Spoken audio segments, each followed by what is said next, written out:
He did, and I'm not at all surprised when I hear it. We had to support him, and we supported him as soon as I heard the name. But he was a fantastic prime minister, and he's doing a fantastic job. An even tougher job. Which is tougher, being the prime minister of Netherlands or?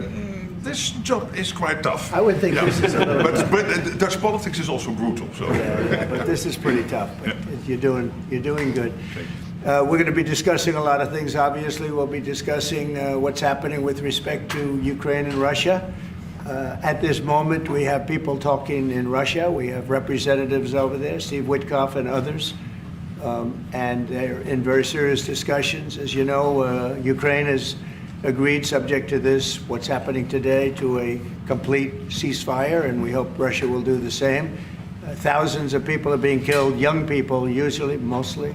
Young people, we were just talking about it, thousands of young people are being killed a week, and we want to see that stop.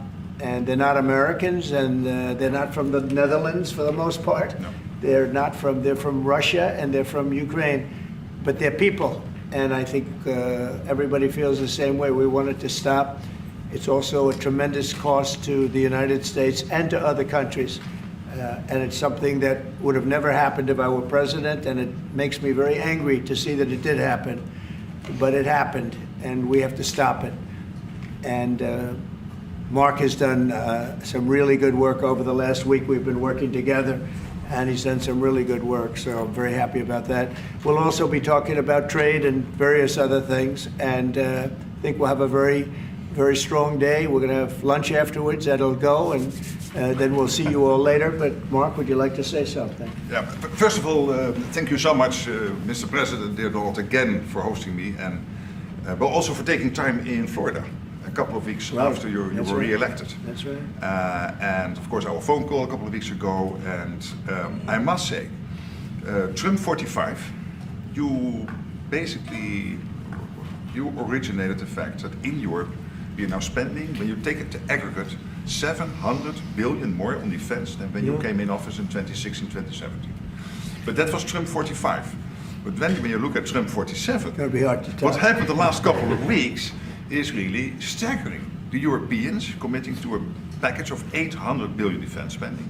The Germans now, potentially up to $500 billion extra in defense spending. And then of course you had Keir Starmer here, the British Prime Minister, and others, all committing to much higher defense spending. We're not there, we need to do more, but I really want to work together with you in a run-up to the The Hague Summit to make sure that we will have a NATO which is really reinvigorated under your leadership, and we are getting there.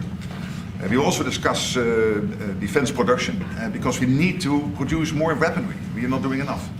And not in the US, not in Europe, and we are lacking behind when you compare to the Russians and the Chinese. And you have a huge defense industrial base.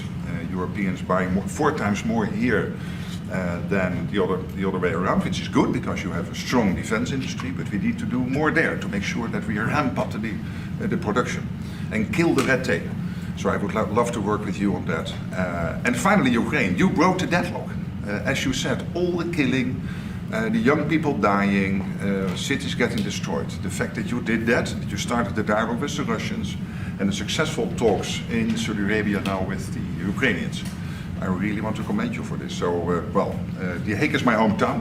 I love to host you there in the summer and work together to make sure that will be a splash, a real success, projecting American power on the world stage.